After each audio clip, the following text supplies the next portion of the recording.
जय हिंद साथियों, आपको वन प्लस डिफेंस एकेडमी में आपका स्वागत है। आज जो करने वाले हम लोग आर्मी अग्निवीर का पेपर करने वाले हैं, जो कि हिंदी और इंग्लिश लैंग्वेज में रहेगा।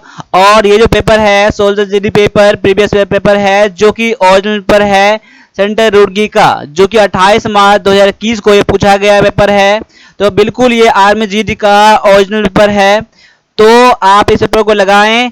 और अगर आप क्लर्क से हैं, ट्रेडमैन से हैं, या आप टेक्निकल से हैं, तभी आपको हेल्प करने वाला है आपको, क्योंकि जीके जीएस और मैथ जो होता है सभी में कॉमन होता है। और अगर आप आर्मी के लिए सक्सेस आप चाहते हैं, 100% तैयारी चाहते हैं, तो आप वन प्लस डिफेंस एकेडमी का मोबाइल एप्लीकेशन भी डाउनलोड कर सकते हैं। तो चलिए स्टार्ट कर लेते हैं आज का ये सोल्जर जीडी प्रीवियस पेपर, जो कि बीजी सेंटर रुड़की में पूछा गया था 28 मार्च 2021 को। तो उसका पहला क्वेश्चन आपके सामने में है। क्वेश्चन है, अग्नि मिसाइल की सीमा है, अग्नि मिसाइल की जो सीमा है वो कितना है। देखिए पहला ऑप्शन आपके सामने में है 1000 से किलोमीटर से 2500 किलोमीटर, या फिर 11000 किलोमीटर से 12000 किलोमीटर, 3000 किलोमीटर से 4500 किलोमीटर, या 5000 से 7000 किलोमीटर। देखिए अब जो आपका ऑप्शन है उसको आप आंसर मेरे से मैच कर लीजिए, और इसका जो आंसर है वो है ऑप्शन नंबर बी, जो कि 11000 किलोमीटर से 12000 किलोमीटर इसकी क्षमता है, जो कि ये यहाँ से स्ट्राइक कर सकते हैं। तो ऑप्शन नंबर ए का बी करने वाले आप लोग बिल्कुल सही हैं। आगे भी देखिए आपके सामने में क्वेश्चन है, निम्नलिखित में से किस क्षेत्र में राजस्व बंदोबस्त की महलवारी प्रणाली शुरू की गई थी। देखिए कौन से क्षेत्र में, क्या बंगाल में, बॉम्बे में, मद्रास में, या फिर उत्तर पश्चिमी प्रांत में। अगर आप आर्मी जीडी के लिए आप इस बार एग्जाम दे रहे हो, अग्निवीर जीडी के लिए एग्जाम दे रहे हो, तो आपके लिए ये क्वेश्चन जो है बहुत ज़्यादा इंपॉर्टेंट बन जाता है। ये क्वेश्चन ये जो है रिपीट होता है आर्मी एग्जाम में। तो आपका यहाँ पर जो इसका आंसर है ऑप्शन नंबर डी है। क्या है? उत्तर पश्चिमी प्रांत। उत्तर पश्चिमी प्रांत जो है इसका करेक्ट आंसर है। अगला क्वेश्चन है, भारत में पहली ट्रेन किस वर्ष शुरू की गई थी। पहली ट्रेन जो है भारत में कब शुरू किया गया था। आपके सामने में ऑप्शन है 1954, 1853, 1794 और 1894। तो यहाँ पर जो आपका आंसर हो जाएगा ऑप्शन नंबर यहाँ पर बी हो जाएगा, जो कि 1853 है। अब ये कभी कभी क्वेश्चन इसमें ये भी आ जाएगा, ये कहाँ से कहाँ तक के लिए चली थी। तो याद कर लीजिए, ये चला था मुंबई से थाने के बीच, मुंबई से थाने के बीच में चला था। ठीक है, महाराष्ट्र में चला था, जो कि ये 16 अप्रैल 1853 को पहली बार चला था। ठीक है, और इसमें क्या है, इसमें जो आपका एक इंफॉर्मेशन और ले लीजिए, इसमें 3 इंजन लगा हुआ था, 3 भाप इंजन लगा हुआ था, और इसमें 14 जो था सवारी डिब्बा था। कितना था? 14 पैसेंजर डिब्बा था। इसमें टोटल 400 लोग सवार किए थे। पहले दिन 400 लोग इसमें बैठे थे, जो कि 34 किलोमीटर तक चला था ये पहली बार। ठीक है, अब आगे आ जाइए। अगला जो क्वेश्चन आपका सामने में है कि दक्षिण भारत में चोलों का एक समकालीन प्रतिद्वंदी राजवंश कौन सा था।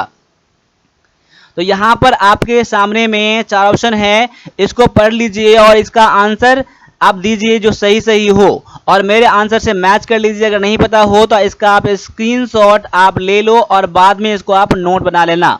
ठीक है, देखिए यहाँ पर जो आपका आंसर हो जाएगा ऑप्शन नंबर यहाँ पर सी हो जाएगा, जो कि है कल्याणी के चालुक्य है। कल्याणी का चालुक्य राजवंश जो है ये उस टाइम में दक्षिण भारत में चोलों का एक समकालीन प्रतिद्वंदी राजवंश था। तो ऑप्शन नंबर सी जो है आपका यहाँ पर आंसर बिल्कुल करेक्ट है। अब आगे आ जाइए, अगला क्वेश्चन देख लीजिए और गौर से देखिए। अगर आप आर्मी जीडी इस बार बनना चाहते हैं, आर्मी में आना चाहते हैं, तो इन सभी क्वेश्चनों को आपको रट के जाना है। ठीक है, और इस बार जो पेपर है ये पेपर नंबर 3 है, जो कि मैं ओरिजिनल पेपर करा रहा हूं यहाँ पर। ठीक है, सर्वश्रेष्ठ हिंदी फिल्म श्रेणी में किस फिल्म को 2020 में 66वां पुरस्कार जीता था। देखिए ये आपका कहाँ हुआ था, तो दिल्ली में हुआ था। ये 66वां राष्ट्रीय पुरस्कार का जो वितरण हुआ था कहाँ हुआ, दिल्ली में हुआ था। इसमें सर्वश्रेष्ठ जो फिल्म था वो कौन सा था। तो यहाँ पर आपके सामने में 4 ऑप्शन है, तो आपका आंसर जो यहाँ हो जाएगा ऑप्शन नंबर बी हो जाएगा, अंधाधुन हो जाएगा। ठीक है, ऑप्शन नंबर बी जो है अब यहाँ पर आंसर है। अब देखिए इसमें जो 66वां राष्ट्रीय फिल्म पुरस्कार में जो बेस्ट एक्टर का जो अवार्ड मिला था, पहला उसको मिला था आयुष्मान खुराना को, आयुष्मान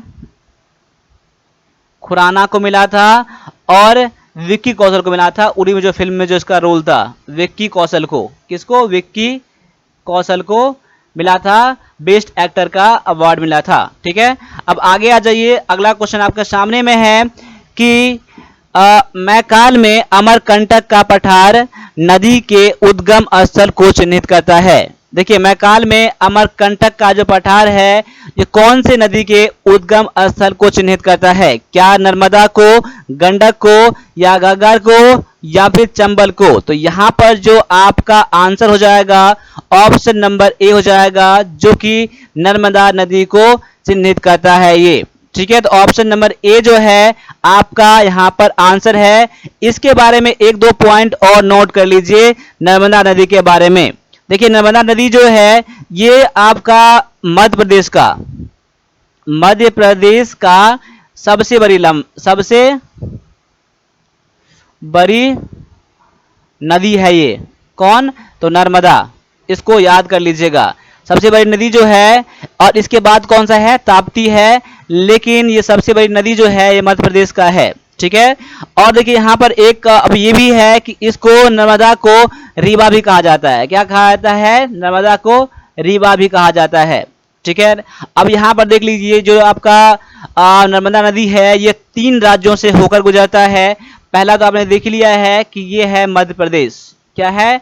मध्य प्रदेश है। दूसरा है महाराष्ट्र, कहा है? महाराष्ट्र है। और तीसरा जो है ये है गुजरात। ठीक है, अब देखिए मध्य प्रदेश में ये टोटल 1077 किलोमीटर की इसकी लंबाई है, और इसका जो महाराष्ट्र में है ये 74 किलोमीटर है, और इसका गुजरात में 161 किलोमीटर की लंबाई यहाँ पर है। ठीक है, ये नर्मदा नदी का। ठीक है, तो इसलिए और नर्मदा नदी को मध्य प्रदेश का कह सकते हैं जीवनयापी नदी कह सकते हैं इसको, कि वहाँ पर अगर जीवन यापन, वहाँ से बहुत ज़्यादा लोगों को जीने के लिए साधन वहाँ से मिलते हैं उस नदी से। ठीक है, अब आगे आ जाइए, अगला क्वेश्चन आपके सामने में है कि संतोष ट्रॉफी और सुब्रतो ट्रॉफी कौन से खेल से संबंधित है? अब यहाँ पर अच्छा सा क्वेश्चन है। देखिए आपके एग्जाम में खेल से एक क्वेश्चन जरूर आता है, स्पोर्ट्स से, तो इसको भी आप जरूर कर लीजिएगा। आपका रिवर से एक क्वेश्चन आने का संभावना होता है, आपका कंट्री और कैपिटल से आने का एक क्वेश्चन संभावना होता है। तो ये सब आप जरूर याद कर लीजिएगा, ये सब चीज कॉमन है, स्टैटिक जीके में सब आ जाएगा आपका। ठीक है, तो यानी कि यहाँ पर जो आपका आंसर हो जाएगा ऑप्शन नंबर यहाँ पर सी हो जाएगा। क्या हो जाएगा? फुटबॉल हो जाएगा, जो कि आपका यहाँ पर करेक्ट आंसर है। ठीक है, अब आगे आ जाओ, अगला क्वेश्चन आपके सामने में फिर से आ गया है कि निम्नलिखित में से कौन सी नदी ज्वारनमुख बनाती है? ज्वारनमुख बनाती है कौन सी नदी? क्या गोदावरी है, कृष्णा है, नर्मदा है, या फिर महानदी है? तो यहाँ पर फिर से आपका आंसर आ गया ऑप्शन नंबर सी, जो कि नर्मदा है। ऑप्शन नंबर सी जो है आपका आंसर यहाँ पर है। अब आगे आ जाओ, अगला जो क्वेश्चन है, राष्ट्रीय महिला आयोग की स्थापना कब की गई थी? राष्ट्रीय महिला आयोग की स्थापना कब की गई थी? यहाँ पर ऑप्शन है 1992, 1994, 1996 या फिर 1990। तो यहाँ पर जो आपका आंसर है वो फिर से मैच कर लीजिए, 1992 है आपका यहाँ पर करेक्ट आंसर। ठीक है, अब यहाँ पूरा क्लास में आपको फोकस रखना है, और यहाँ पर कुछ भी अगल बगल ध्यान देना है। बस आपको 45 से 1 घंटे के जो टाइम लगने वाला है आपका, वो आपके एग्जाम के लिए है। और टेस्ट करें अपने आप को कि आपको कितना इसमें से पता है। और क्लास अगर अच्छा लग रहा है तभी इसको आपको लाइक करना है, और एक शेयर जरूर कर दीजिएगा। और चैनल पहली बार हैं तो चैनल को सब्सक्राइब भी आप जरूर कर दीजिएगा। आगे आ जाओ, अगला क्वेश्चन है, आटाकामा मरुस्थल किस महाद्वीप में स्थित है? आटाकामा मरुस्थल कौन से महाद्वीप में स्थित है? यहाँ पर आपके सामने में 4 ऑप्शन है। पहला है एशिया, यूरोप, अफ्रीका और दक्षिण अफ्रीका। तो यानी कि यहाँ पर जो आपका आंसर हो जाएगा ऑप्शन नंबर डी हो जाएगा, जो कि ये दक्षिण अमेरिका है। ऑप्शन नंबर डी जो है आपका यहाँ पर करेक्ट आंसर है। अब आगे बढ़ जाओ, अगला क्वेश्चन है अश्वनी पोनप्पा किस खेल से संबंधित है, सही उत्तर चुने। अब देखिए यहाँ पर स्पोर्ट्स से इस पेपर में दो आपके क्वेश्चन आ गए, ठीक है, दो क्वेश्चन आ गए। तो यहाँ पर अश्विनी पोनप्पा जो है कौन से खेल से संबंधित है, तो यहाँ पर देख लीजिए फुटबॉल है, हॉकी है, बैडमिंटन है और शतरंज है। तो यहाँ पर आपका आंसर हो जाएगा ऑप्शन नंबर सी, जो कि ये बैडमिंटन है, ठीक है। आगे आ जाओ, अगला क्वेश्चन मेरे आंसर करने से पहले आंसर करो आप लोग। क्वेश्चन है दिल्ली चलो नारा द्वारा दिया गया, यानी किसके द्वारा ये नारा दिया गया, दिल्ली चलो। दिल्ली चलो किसके द्वारा दिया गया है, तो ये दिया गया है, पहला ऑप्शन देख लीजिए, आप मैच कर लीजिए, लाला लाजपत राय के द्वारा दिया गया है, या फिर सुभाष चंद्र बोस के द्वारा, या डॉक्टर राजेंद्र प्रसाद के द्वारा, या फिर महात्मा गांधी के द्वारा। तो यहाँ पर आप सभी का आंसर आना चाहिए ऑप्शन नंबर बी, जो कि सुभाष चंद्र बोस है। तो यहाँ पर देख लीजिए, देखते रहिए कि आप इसका लेवल क्या है आपका, और आपकी इसमें कितनी तैयारी करने की जरूरत है। तो इस बार जो है करो मरो करके आपको इस बार पेपर निकालना है और इंडियन आर्मी में आपको आना है, ठीक है। आप चाहे जिस स्टेट से हो आप लोग, लेकिन आप लोग कसम खा लो कि आपको इंडियन आर्मी में आना है तो आना है। अब आगे आ जाओ, किस देश को the land of the midnight sun के नाम से जाना जाता है, the land of the midnight sun के नाम से जाना जाता है। तो यहाँ पर चार ऑप्शन है, नॉर्वे, बेल्जियम, चीन या फिर जापान। तो यहाँ पर जो आपका आंसर हो जाएगा ऑप्शन नंबर यहाँ पर ए हो जाएगा, क्या हो जाएगा, नॉर्वे हो जाएगा। देखिए नॉर्वे को the land of the midnight sun कहा जाता है, क्योंकि ये यहाँ पर जो होता है मई के लास्ट से जुलाई के अंत तक, क्या जुलाई के लास्ट तक जो होता है 24 घंटे यहाँ पर क्या होता है, सन दिखता रहता है। सन क्या करता है, सन लाइटिंग करते रहता है यहाँ पर, कभी सन यहाँ पर डूबता नहीं, सूरज डूबता ही नहीं यहाँ पर है। इसीलिए इसे क्या कहा जाता है, the land of the midnight sun कहा जाता है नॉर्वे को। ऑप्शन नंबर आपका ए जो है बिल्कुल यहाँ पर करेक्ट हो जाता है। अब आगे आ जाइए, अजमेर में 2.5 दिन का झोपड़ा द्वारा बनाया गया था, यानी कि 2.5 दिन का झोपड़ा जो है अजमेर में किसके द्वारा बनाया गया था। तो यहाँ पर पहला ऑप्शन है कुतुबुद्दीन ऐबक, फिरोज शाह तुगलक, इल्तुतमिश या फिर अलाउद्दीन खिलजी। तो यानी कि यहाँ पर देख लीजिए, यहाँ पर आंसर मिस्टेक मत करिएगा, कंफ्यूज मत करिएगा। यहाँ पर जो आपका आंसर हो जाएगा ऑप्शन नंबर ए हो जाएगा, ये आपका कुतुबुद्दीन ऐबक हो जाएगा। अब देखिए कुतुबुद्दीन ऐबक जो हो जाएगा, इसको ऑर्डर किसने दिया था, इसको ऑर्डर दिया था आपका मोहम्मद गौरी ने। किसने दिया था, मोहम्मद गौरी। ये कहा जाता है कि मोहम्मद गौरी जब पृथ्वीराज चौहान जो थे तृतीय, अब याद रख लीजिएगा, पृथ्वीराज चौहान को जब अजमेर से उसको हराकर वापस आ रहे थे, तो अजमेर में उसने देखा कि बहुत सारा मंदिर यहाँ पर है। तो उसने कहा, कुतुबुद्दीन ऐबकी से कहा कि यहाँ पर आप जितना जल्दी हो सके, यानी कि 2.5 दिन के अंदर में आपको यहाँ पर मस्जिद बनाना है यहाँ पर। तो 2.5 दिन का झोपड़ा एक क्या है, मस्जिद है। तो 2.5 दिन का झोपड़ा क्या है, मस्जिद है।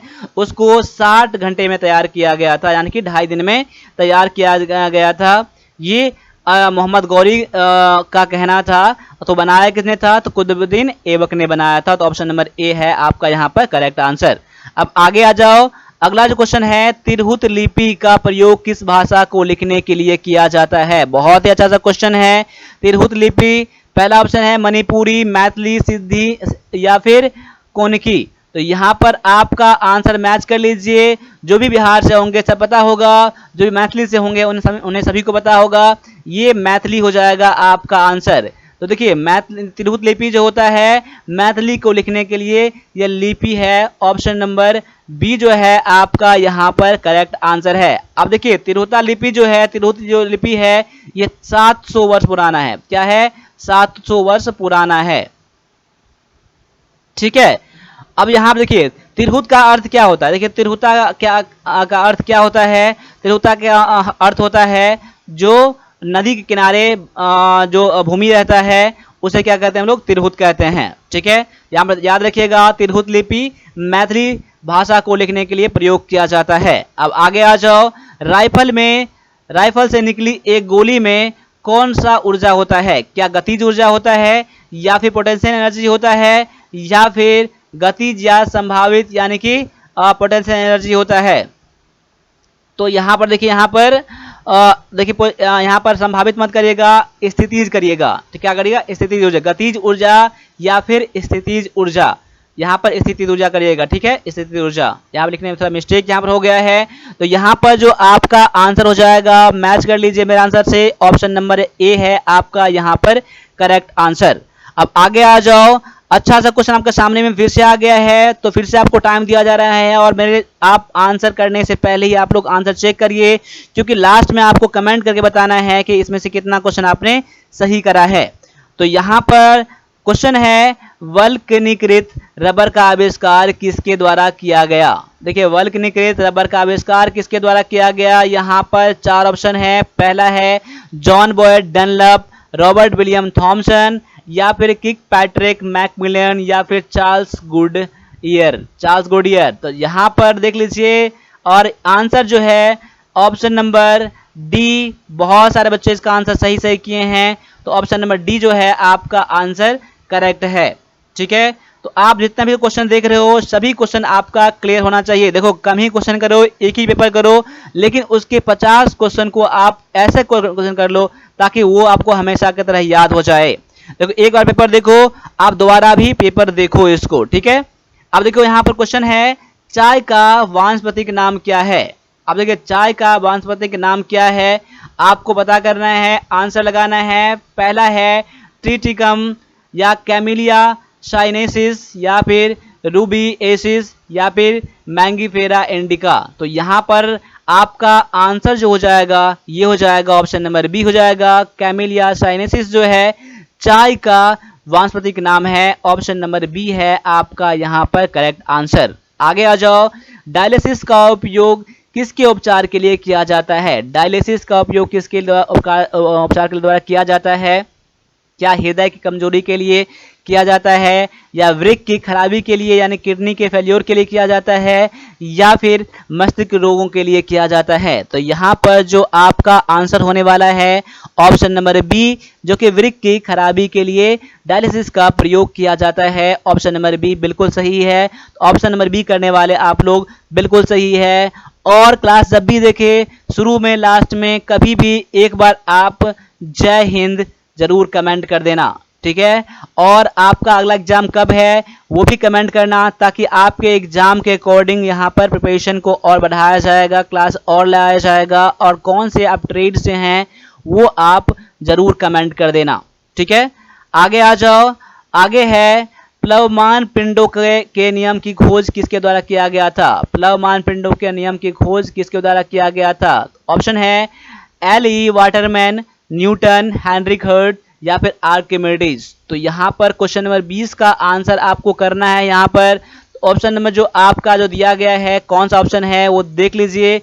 यहाँ पर जो आपका आंसर है ऑप्शन नंबर डी है, जो कि आर्किमिडीज के द्वारा ये खोजा गया है। तो ऑप्शन नंबर डी जो है आपका यहाँ पर आंसर बिल्कुल यहाँ पर करेक्ट है। अब आगे आ जाओ। अगला क्वेश्चन जो दिया गया है, निम्नलिखित पदार्थों में ध्वनि में सबसे तेज चलता है। ध्वनि में क्या, ध्वनि जो होता है सबसे तेज गति से चलता है, कौन सा ऐसा पदार्थ है, कौन सा तत्व है जिसमें ध्वनि जो होता है सबसे तेजी से चलता है। क्या स्टील में, पानी में, वायु में, या वैक्यूम में। तो यहाँ पर जो आपका आंसर हो जाएगा ऑप्शन नंबर ए हो जाएगा।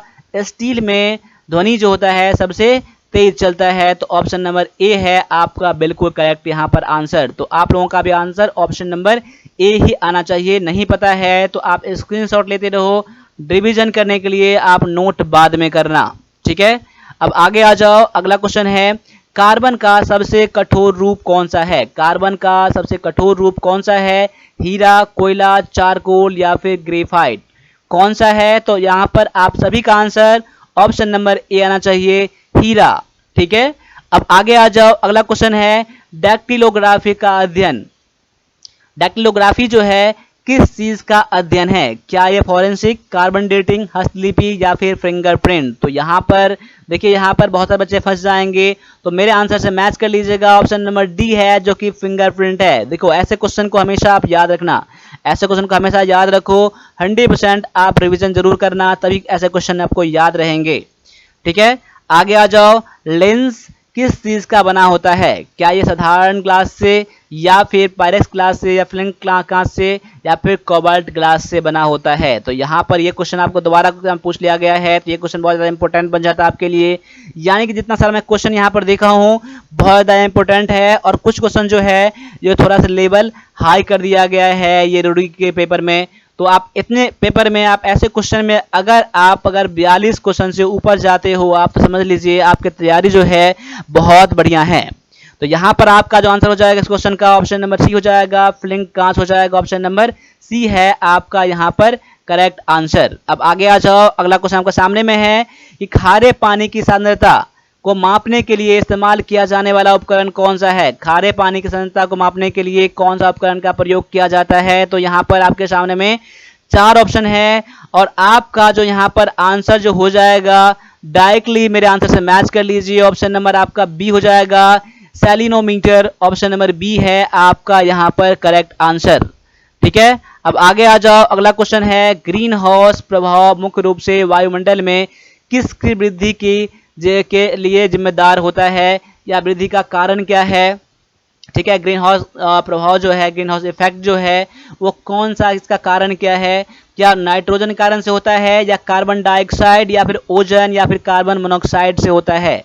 देखिए यहाँ पर कार्बन डाइऑक्साइड क्या होता है, जब इन पर जो इसका स्तर बढ़ जाता है तो उसे गर्मी होता है, तभी क्या होता है, उससे ग्रीन हाउस इफेक्ट होता है। तो ऑप्शन नंबर यहाँ पर बी जो है बिल्कुल आपका करेक्ट है, कार्बन डाइऑक्साइड जो हो जाएगा आपका आंसर। कार्बन डाइऑक्साइड के कारण ग्रीन हाउस गैस जो होता है वो निकलता है। ठीक है, अब आगे आ जाओ, अगला क्वेश्चन है पत्तियों में मौजूद हरे रंग के रंग द्रव्य को क्या कहा जाता है? जो पत्तियों में जो हरे रंग का जो रंग द्रव्य होता है उसे क्या कहते हैं? यहाँ पर ऑप्शन है कैरोटीन, या फाइकोबिलिन, या फिर जैंथोफिल, या फिर पर्णहरित। ठीक है, तो यहाँ पर जो आपका आंसर हो जाएगा ऑप्शन नंबर डी हो जाएगा। देखिए यहाँ पर थोड़ा मैं फास्ट करा रहा हूँ, तो ऑप्शन नंबर आपका डी भी बिल्कुल सही होना चाहिए। तो मेरे साथ आप लास्ट तक बने रहना। अब जो क्वेश्चन आने वाला है आपका मैथ का क्वेश्चन आएगा, फिर रीजनिंग का क्वेश्चन आएगा, तो मेरे आंसर करने से पहले आंसर करिएगा। क्वेश्चन है इन्वर्टर एक उपकरण है जो को क्या परिवर्तित करता है? इन्वर्टर किस चीज को परिवर्तित करता है? क्या डीसी को डीसी में, या एसी को डीसी में, या फिर डीसी को एसी में, या फिर एसी को एसी में? किस में करता है? आप लोग जानते हैं, हम लोग भी इन्वर्टर का यूज करते हैं, तो किस में किया जाता है? ये डीसी को बैटरी लगा होता है एसी में कन्वर्ट करते हैं। तो ऑप्शन नंबर आपका सी जो है बिल्कुल यहाँ पर करेक्ट आंसर है। अब आगे बढ़ते हैं, अगला क्वेश्चन है पोटेशियम कार्बोनेट का सामान्य नाम क्या है? पोटेशियम कार्बोनेट का सामान्य नाम क्या है? तो यहाँ पर डायरेक्टली आंसर मैच कर लीजिए अपना। यहाँ पर है ऑप्शन नंबर डी, जो कि पर्ल एश जो है आपका ऑप्शन नंबर डी है बिल्कुल करेक्ट आंसर। पोटेशियम कार्बोनेट ये पर्ल एश का ये आपका नेम है, पर्ल एश का, पर्ल एश इसका सामान्य नाम है पोटेशियम कार्बोनेट का। अब आगे आ जाओ, अगला क्वेश्चन आपके सामने में है कि 295 केल्विन को तापमान लगभग कितने के बराबर होता है? अब देखिए यहाँ पर क्वेश्चन ये आ जाएगा केल्विन क्या है? केल्विन जो है, केल्विन को आपको फ़ारेनहाइट में चेंज करना है। तो आप देखिए यहाँ पर, अब इसको एक फार्मूला लिख लीजिए जो कि आपको हमेशा काम आएगा। इसके लिए फार्मूला है, पहले जितना केल्विन रहेगा उसमें से आप 273.5 को घटा देंगे, और उसमें आप 9/5 से गुना करके 32 ऐड कर दीजिएगा, वही आपका आंसर निकल जाएगा। अब देखो इतना को सॉल्व, यानी कि आपको कितना दिया गया है 295 माइनस में 273.15 गुना में 9/5 प्लस में 32। इतना करने के बाद जो आपका आंसर आएगा वो नोट कर लीजिए, आपका आ जाएगा 71.33 आ जाएगा डिग्री फ़ारेनहाइट। तो डायरेक्टली मैंने आंसर बता दिया है, आप इसको सॉल्व कर लीजिएगा काट के, ऑप्शन नंबर बी आपका आंसर निकल जाएगा। देख क्वेश्चन नंबर 31 में क्या कर रहा है, एक ट्रेन 40 किलोमीटर प्रति घंटा की औसत गति से समय पर अपने गंतव्य स्थान पर पहुंच जाता है। अगर मान लिया जाए कोई ट्रेन अगर है, अगर वह 40 किलोमीटर प्रति घंटा की स्पीड से चलता है, तो जितना जहां उसको पहुंचना है वो सेम टाइम पर पहुंच जाएगा।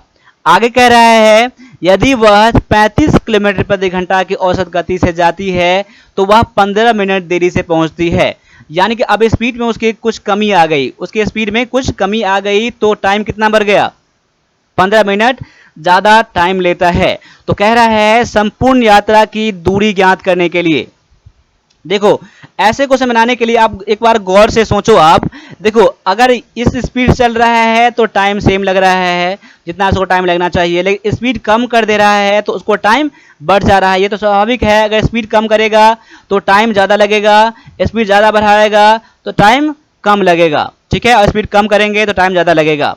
अब यहाँ पर देखिए दोनों कंडीशन में एक चीज कॉमन है, दोनों कंडीशन में अगर दोनों का डिस्टेंस तो सेम ही है ना, दोनों का डिस्टेंस तो सेम ही, दोनों का दूरी बराबर ही है।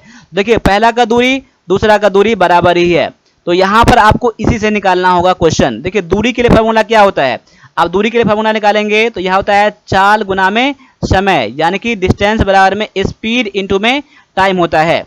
अब देखिए टाइम तो यहाँ पर कुछ दिया नहीं है तो मैं टाइम मान लेता हूँ टी, टाइम बराबर में क्या मान लूंगा, मैं टी मान लेता हूँ यहाँ पर, ठीक है। अब देखिए क्या होता है स्पीड इंटू में टी, टाइम बराबर में स्पीड इंटू में टाइम।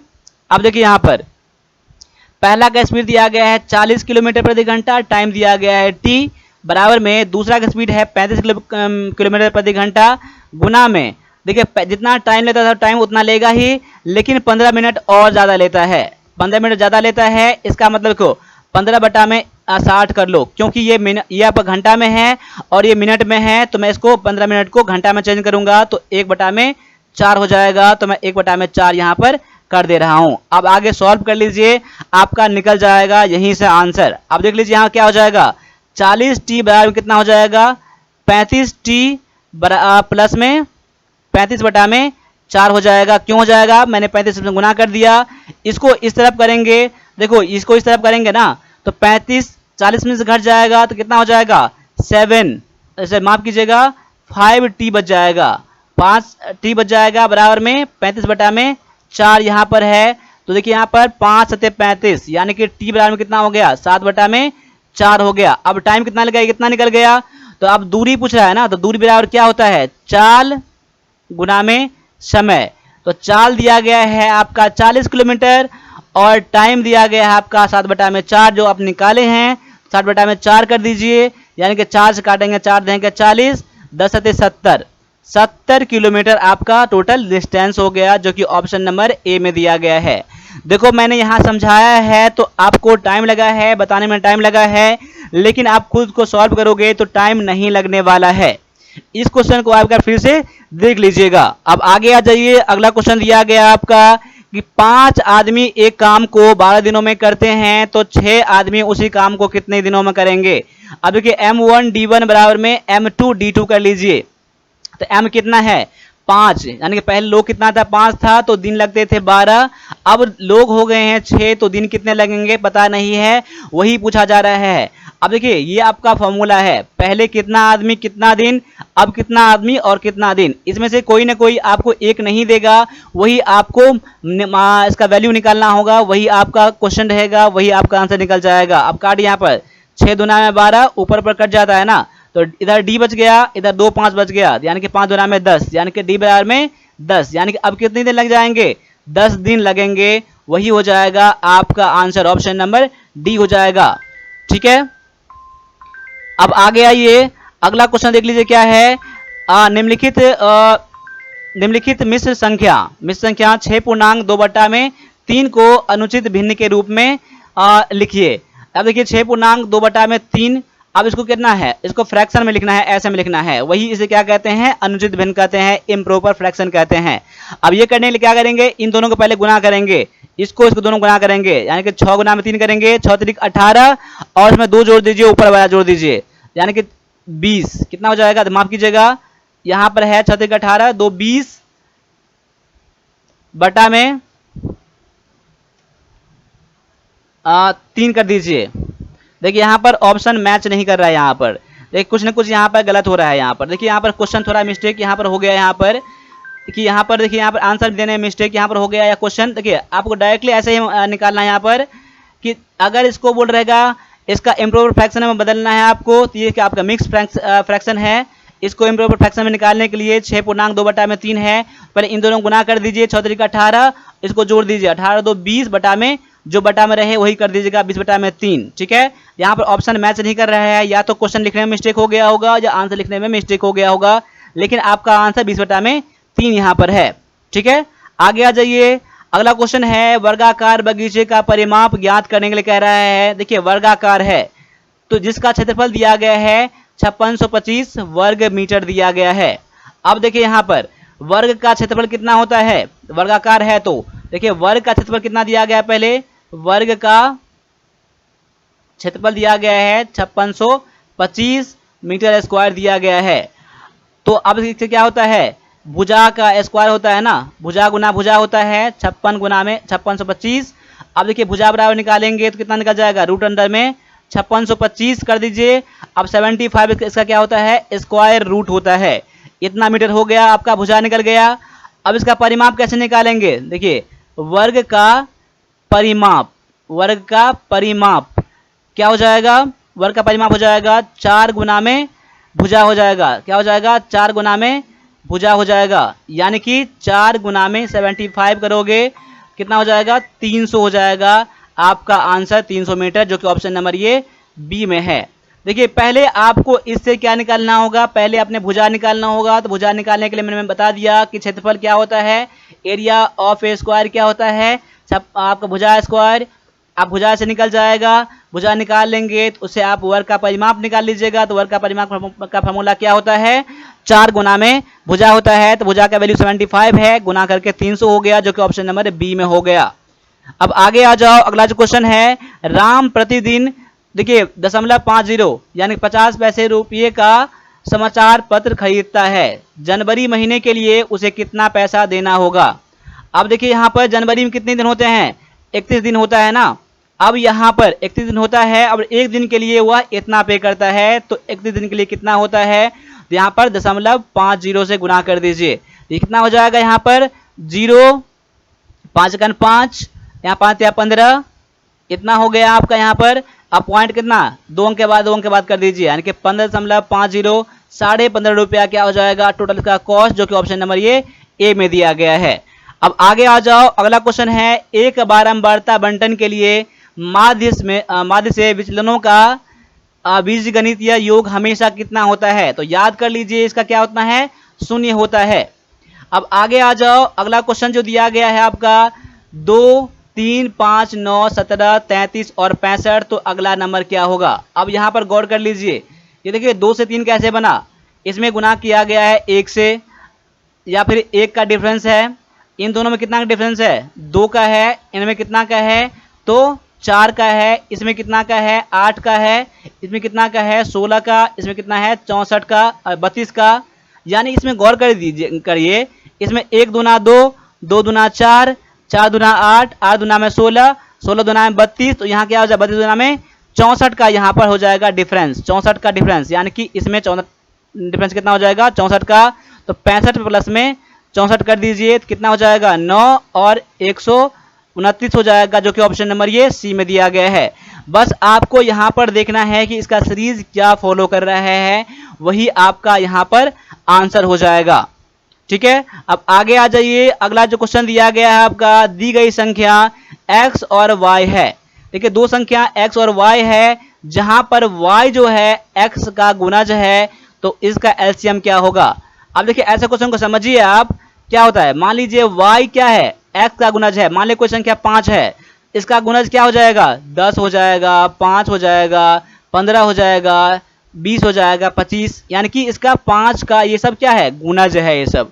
तो आप 5 का गुणज है, तो इसका जो एलसीएम होता है, जो इसका गुणज रहेगा वही आपका आंसर हो जाएगा। मान लीजिए एक संख्या दिया गया 5, एक संख्या दिया गया 10, तो 5 का गुणज क्या है, ये 10 है, तो इसका एलसीएम कितना निकल जाएगा, 10 निकल जाएगा। अब 5 का और ले लीजिए और 25 ले लीजिए, 5 का गुणज क्या है, 25 है, तो इसका एलसीएम कितना हो जाएगा, 25। उसी तरह से y क्या है, x का गुणज है, तो y क्या हो जाएगा, इसका एलसीएम, जो कि ऑप्शन नंबर ये सी में दिया गया है। क्लियर है, मैं उम्मीद करता हूं कि ये आप समझ में आपको ये क्वेश्चन आ गया होगा, मैंने कैसे समझाया है। आप कोई भी एग्जाम्पल के लिए 2 नंबर ले लो, वो आपस में क्या होना चाहिए, गुणज होना चाहिए, और फिर इसका एलसीएम निकाल कर देख लो, आपको क्वेश्चन समझ में आ जाएगा।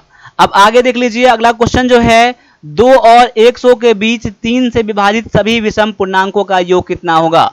अब यहां गौर कर लीजिए, 2 से लेकर 100 के बीच में जो भी संख्या 3 से कटता है और वो भी विषम होना चाहिए, उसका योग कितना है। अब देखिए यहां पर 2 के बाद क्या 3 पहला नंबर है, जो कि ये देखिए 3 क्या है, पहला नंबर है जो कि विषम संख्या भी है और 3 से कटता भी है। इसके बाद क्या आ जाएगा, 3 दूना में 6, 6 जो है ये आपका 3 का गुना 3 से कटता है लेकिन ये विषम नहीं है, यानी कि 9 लेना पड़ेगा। उसके बाद कितना 12 के बाद 15 लेना पड़ेगा। ऐसे करते करते क्या हो जाएगा, लास्ट में कितना हो जाएगा 100 है ना। 99 क्या करता है 3 से कट जाता है, विभाज्य है, तो लास्ट में 99 हो जाएगा, जो कि ये 3 से कट रहा है और ये विषम संख्या भी है। अब देखो सभी का अब क्या बोल रहा है, इसका योग निकालने के लिए कह रहा है आपको। जब योग निकालेंगे तो अब देखो इसके लिए फॉर्मूला निकालना पड़ेगा आपको, ऐसा निकालना पड़ता है। इसका क्या होता है n बटा में 2 a प्लस में l, यानी कि पहली संख्या प्लस में अंतिम संख्या और n। अब देखो यहां पर n भी आपको निकालना होगा, तो nवां पद कितना है 99 है ना। nवां पद कितना है 99 है। इसका फॉर्मूला क्या होता है आपका a प्लस में n माइनस 1 इंटू में d होता है। अब देखिए 99 हो जाएगा, ये पहला है 3 प्लस में आपका n दिया गया है कितना पता नहीं है मुझे, वही है आपको निकालना है, माइनस 1 इंटू में d कितना है, देन डिफरेंस कितना कितना है, देखो 6 का डिफरेंस है ना, तो 6 यहाँ कर दो। अब इसको कम करोगे यहाँ पर कितना हो जाएगा, ये आपका ये हो जाएगा आपका 96, इस तरह प्लस में इस तरह माइनस में 96 बराबर में n माइनस 1 इंटू में 6 यहाँ पर है। अब 6 से काट दो तो 16 96। अब कितना बच गया n माइनस 1 बराबर में 16, तो n का वैल्यू निकालोगे तो कितना 16 प्लस में 1 यानी कितना हो जाएगा 17 हो जाएगा n का वैल्यू। अब यानी कि n का वैल्यू 17 निकल गया बटा में 2, a का वैल्यू कितना दिया गया है 3 दिया गया है, तो 3 कर लो, प्लस में l का वैल्यू कितना है तो 99 है। अब देखो यहाँ पर 17 बटा में 2 गुना में कितना हो जाएगा 102। अब जब काटोगे कितना हो जाएगा आपका 51 हो जाएगा। अब 51 से गुना कर दो 17 में कर दो, 17 50 1 86, यानी कि 800, देखिए माफ कीजिएगा 17 7 यहाँ हो जाएगा 867 हो जाएगा, जो कि ऑप्शन नंबर ये ए में दिया गया है। देखो इसके बनाने के लिए इसका एक और तरीका है, इसका एक और फार्मूला होता है यहाँ पर SN के लिए, तभी आपको n का वैल्यू निकालना ही पड़ेगा आपको। देखो क्वेश्चन थोड़ा सा लेंदी इसमें है लेकिन क्वेश्चन इजी है। देखो फार्मूला आपको याद होना ही चाहिए, SN बराबर क्या होता है कुल संख्याओं का योग होता है, ठीक है। और यहाँ पर n का वैल्यू निकालने के लिए nवां पद बराबर में क्या होता है a प्लस में, इसमें इसको साफ साफ यहाँ लिख रहा हूँ, nवां पद बराबर में a माइनस में n माइनस 1 प्लस यहाँ पर है इंटू में d होता है। ये फार्मूला इसमें मैंने निकाल दिया है। a यानी कि प्रथम पद 3 है, nवां पद 99 यहाँ पर दिया गया है। इस तरह से आप ये क्वेश्चन निकालोगे। अब आगे आ जाओ, अगला क्वेश्चन जो दिया गया है आपका यहाँ पर दिया गया है p x स्क्वायर प्लस में q x प्लस में 2 बराबर में 0 है। ये मूल परस्पर क्या है परस्पर है, तो क्या है होगा परस्पर, यानी कि ये आपस में क्या है रेसिप्रोकल है। यहाँ हिंदी में थोड़ा मिस्टेक यहाँ पर हो गया है, रेसिप्रोकल मतलब क्या उल्टा है। तो मान लीजिए एक मूल मान लीजिए, इसका मूल मान लीजिए आप x, कितना मान लीजिए मूल मान लीजिए x, यहाँ पर मूल बराबर में x मैंने मान लिया। इसका क्या हो जाएगा, इसका परस्पर यानी कि अनुक्रम क्या हो जाएगा, व्युत्क्रम क्या हो जाएगा, इसका व्युत्क्रम कितना हो जाएगा तो 1 बटा में x हो जाएगा। अब देखिए मूलों का योग क्या होता है, मूलों का योग होता है माइनस q बटा में माइनस b बटा में a होता है। तो माइनस b कितना है आपका दिया हुआ है माइनस b, यानी कि q दिया हुआ है यहाँ पर, तो q दिया गया है, तो यानी कि मूलों का योग कितना होता है मूलों का योग, तो x प्लस में 1 बटा में x बराबर में कितना हो जाएगा आपका माइनस b, यानी कि माइनस q बटा में p हो जाएगा, ठीक है। तो आपका यहाँ पर तो आपका ये हो जाएगा, एक होता है कि ये मूलों का योग है। अब निकाल लीजिए मूलों का गुणनफल, तो मूल का गुणनफल कितना हो जाएगा, एक दिया गया है x, दूसरा दिया गया 1 बटा में x दिया गया है, यहाँ पर x गुना में 1 बटा में x कर दीजिए। तो देखो इसका क्या था c बटा में a हो जाएगा, तो c और बटा में a, यानी कि c का वैल्यू कितना होता है 2 और a का वैल्यू p है। इससे आप p का वैल्यू निकाल लो, ये और ये कट जाएगा, नीचे बच गया p 2, अब p से गुना करोगे 1 को तो p रहेगा बराबर में 2 रहेगा, तो आपको यहाँ पर p का वैल्यू निकल गया, जो ऑप्शन नंबर ये सी में दिया गया है। समझ में आ गया। इसमें आपका क्यू पी का वैल्यू दोनों निकलता है लेकिन ऑप्शन मैच नहीं करता। आपका फी का वैल्यू निकालना था, तब मूलों का मैंने गुणनफल कर दिया तो आपका वैल्यू निकल गया, ठीक है। अब आगे आ जाओ, अगला क्वेश्चन दिया गया है, एक परीक्षा में एक उम्मीदवार को 40% अंक चाहिए, सभी प्रश्नों पर समान अंक हैं। एक अभ्यर्थी ने कुल प्रश्न में से 15 प्रश्नों को हल करके 10 सही उत्तर प्राप्त करके उत्तीर्ण हो गया, तो परीक्षा में पूछे गए प्रश्नों की संख्या कितना है। अब देख गौर करिए क्वेश्चन पर, क्वेश्चन में ही आपका आंसर मिल जाएगा। अब क्या कर रहा है कि 40% उसको अंक चाहिए पास करने के लिए, 15 प्रश्न का उसने उत्तर दिया, जिसमें से 10 सही हुआ उसका, तभी वो पास कर गया। यानी कह सकते हैं कि 40% बराबर में कितना, 10 क्वेश्चन आपका था, 10 क्वेश्चन था। आप यहाँ गौर करिए, यहाँ पर 40% बराबर में 10% जो कि पासिंग मार्क था। तो यानी कह सकते हैं कि टोटल मान लेता हूँ, मैं मान लेता हूँ यहाँ पर कुल प्रश्न कितना था, कुल प्रश्नों की संख्या मैं मान लेता हूँ x। तो x का 40% क्या है, पासिंग है ना, पासिंग मार्क है 10 क्वेश्चन। x का देखिए, x का कितना 40% 10 क्वेश्चन ना, तो x वैल्यू निकालो, x वैल्यू निकालोगे, देखो 0 0 कट जाएगा, यहाँ 25 हो जाएगा। यानी कह सकते हैं यहाँ की x बराबर में 25, यानी 100 और 4 है यहाँ पर, तो 4 से काटोगे कितना 25 हो जाएगा, 25 से गुना करो 1 में तो कितना हो जाएगा 25 हो जाएगा। यानी कह सकते हैं कि आपका टोटल क्वेश्चन कितना था, 25 था। गौर करिएगा यहाँ पर 40% बराबर में 10 क्वेश्चन, तो 100% बराबर में निकालेंगे तो आपको निकल जाएगा 25, आप क्वेश्चन निकल जाएगा। आप इस क्वेश्चन को ऐसे भी कर लो, अगर समझ गए हो तो 40% बराबर में कितना, देखिए यहाँ पर ये आपका क्या था, उत्तीर्ण का मार्क था ना पास करने के लिए। 40% बराबर में 10 क्वेश्चन करके वो सही करके पास कर गया आपका यहाँ पर, तो 10 क्वेश्चन कर दो यहाँ पर, तो 100% बराबर में क्या हो जाएगा, क्वेश्चन मार्क कर दो यहाँ पर। इन दोनों को गुना किया जाता है, 100 गुना में 10 कर लो, बटा में 40 कर लो। अब 0 0 कट जाएगा, 4 से काट दो 25 हो जाएगा, 25 आपका यहाँ पर आंसर यहाँ पर है। ठीक है, अब आगे आ जाओ, इसको सॉल्व करना है आपको, तो यहाँ सॉल्व करो। यहाँ पर देखो 2.81 पॉइंट के बाद 2 अंक है, अब 0.002 और 0.01, अब कुछ नहीं बटा सामने नंबर है, 0 कर लो और 0 कर लो, कितना हो जाएगा 2 हो जाएगा, 1 1 2 हो जाएगा, यहाँ 8 हो जाएगा, यहाँ पर 2 हो जाएगा, 2.822 हो जाएगा, जो कि ऑप्शन नंबर ये डी में दिया गया है। क्लियर यहाँ पर हो गया। देख क्वेश्चन नंबर 43 में देख लीजिए, आपको ऐसे क्वेश्चन बनाने के लिए आपको हमेशा आपको एक फार्मूले से चलना है। आपको एक फार्मूला नोट कर लीजिए, यदि x प्लस 1 बटा में x बराबर में a हो तो एक्स स्क्वायर प्लस में 1 बटा में एक्स स्क्वायर बराबर में a स्क्वायर माइनस 2 होता है। ठीक है, इसको याद कर लीजिए आप लोग। ठीक है, a यहाँ पर है। ठीक है, यानी कि यहाँ पर देखो इसका वैल्यू 3 दिया गया है ना, तो a बराबर में कितना हो जाएगा, यहाँ पर 3 हो जाएगा। अब इसका वैल्यू निकालना है आपको, तो एक्स स्क्वायर प्लस में 1 बटा एक्स स्क्वायर बराबर में कितना हो जाएगा, a स्क्वायर माइनस में 2 हो जाएगा। तो a की वैल्यू 3 है, 3 का स्क्वायर माइनस 2 कर दो, तो 9 माइनस में 2 यानी कि 7 हो जाएगा। ठीक है, अब आगे आ जाओ, अगला क्वेश्चन में दिया गया है 2 मेज और 3 कुर्सियों की कुल लागत 3500 रुपया है, 3 मेज और 2 कुर्सियों की कीमत 4000 है, तो एक कुर्सी और एक मेज की कुल लागत कितना होगा। देखिए ये क्वेश्चन बनाने के लिए क्वेश्चन तो आसान होता है, लेकिन क्वेश्चन थोड़ा सा लेंदी होता है। जैसे देख लो 2 मेज है, तो मैं मेज को मान लेता हूं मैं x, क्या मान लेता हूं मैं, मेज को x मान लूंगा, और कुर्सी को मान लेता हूं y। अब यहाँ पर 2 मेज है तो 2x हो जाएगा, प्लस में यहाँ पर 3 कुर्सी है तो 3y, अब दोनों मिलाकर कितना हो जाएगा 3500 रुपया हो जाएगा। इसको समीकरण 1 कर लीजिए। और दूसरा इक्वेशन में क्या कह रहा है, 3 मेज है, यहाँ कितना हो जाएगा 3x, प्लस में 2 कुर्सियां हैं तो 2y, बराबर में दोनों का कुल मिलाकर कितना है 4000 रुपया है। समीकरण 2 कर लीजिए। अब समीकरण 1 में अब देखो क्या करना है आपको, यहाँ पर इन दोनों को काटना है, यहाँ पर इसमें गुना कर लीजिए 2 से, इस 2 से, और इसमें गुना कर लीजिए, इसमें इस 3 से गुना कर लीजिए। ठीक है, यानी कितना हो जाएगा, 2 से गुना करेंगे कितना हो जाएगा, आप 2 दूना में 4x, प्लस में 3 दूना में 6y, बराबर में 70, यानी कि 7000 हो जाएगा।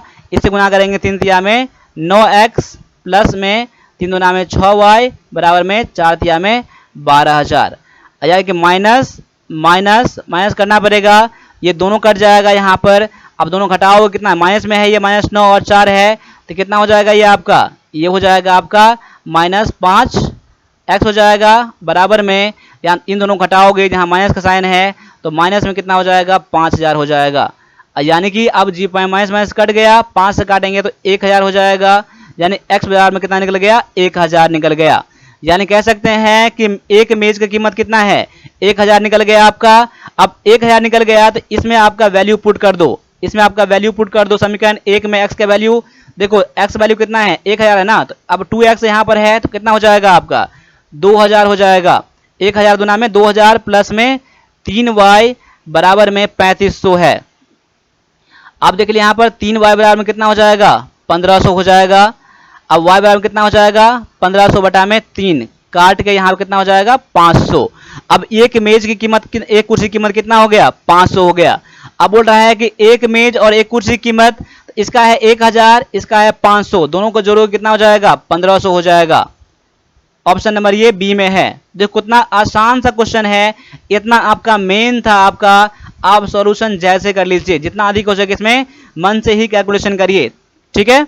अब आगे आ जाओ, अगला क्वेश्चन है, एक व्यापारी अंकित मूल्य पर 10% की छूट देता है। जितना उस पर अंकित मूल्य है वह छूट देता है 10% का। 8% लाभ अर्जित करने के लिए उसे अपने माल को क्रय मूल्य से कितना अधिक अंकित करना होगा। यहां पर आप कॉस्ट प्राइस यानी क्रय मूल्य मान लीजिए, आप 100 मान लीजिए, तो लाभ कितना है, लाभ है यहां पर 8%। तो x का आप 100 का 8% निकालोगे तो 8 निकल जाएगा, 8 रुपया निकल जाएगा। यानी कह सकते हैं इसका सेलिंग प्राइस कितना हो जाएगा, अब 100 प्लस में 8 हो जाएगा, यानी कि 108। यानी लाभ लेकर बेचेगा तो उसे 108 रुपया बेचना पड़ेगा। अब मान लेता हूं यहां पर माना इसका अंकित मूल्य कितना है, अंकित मूल्य बराबर कितना है x रुपया है। अब x का 10% छूट देता है ना, x का 90%, x का 90% बराबर कितना 108 हो जाएगा। क्योंकि यहां पर देख लीजिए आपका कॉस्ट प्राइस कितना था, क्रय मूल्य था 100, इसका लाभ था 8%, इसका विक्रय मूल्य कितना 108 हो जाएगा, तभी उसको 8% का लाभ होगा। तो यहाँ पर x क्या माने थे हम लोग, अंकित मूल्य माने थे, अंकित मूल्य का 90%, क्योंकि 10% मैंने कम कर दिया था यहाँ पर 108।